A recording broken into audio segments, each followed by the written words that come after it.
I did a look through my bookshelves yesterday, trying to find what I would consider an essential book or essential books, and I don't find any. Now, I do find books that I would consider favorite books.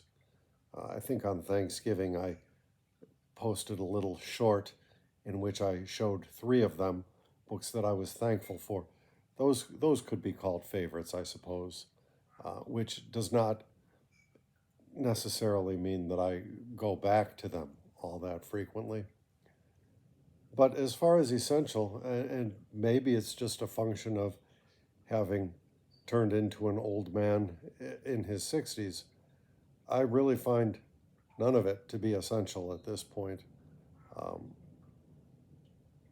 I am preparing my ship of death, as in the D.H. Lawrence poem. And actually, those books there on the shelf are just not items that I'm worried about taking with me at this point. Um, I suppose the ones that I have read and perhaps that were essential in their time have left their traces. And so those traces will linger with me, at least while I have a mind. But when you cross over to the other side, uh, which may actually not be another side, um, all bets are off. I just don't see.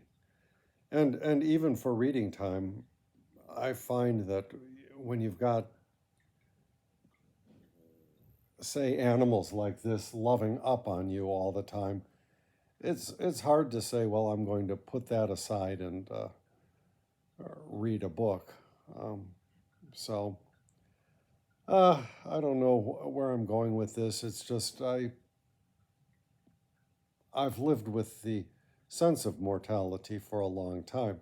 When one writes poetry, that is inevitable. But now my age is creeping up with my awareness. Of course, the other uh, contributor to the awareness of death is living with animals, and you see animals dying all the time. So, um, yeah, I don't think any of these books is essential for me. Uh, even if I have 10 years left to me, I don't think any of them really is an essential item for me. Are there books that I would like to read? Certainly. I don't have a bucket list. Perhaps if I had a bucket list, that would give me something to work towards. So I just mood read, pull off the shelf whatever I feel like, and leave it at that. If I had a big project that I was working toward, um, like if I decided to take a stab at my Congo play, which was aborted at least a decade ago, well, then I would have a number of books that were essential toward the research of that project. But otherwise, none of it's essential. Thank you for stopping by my channel.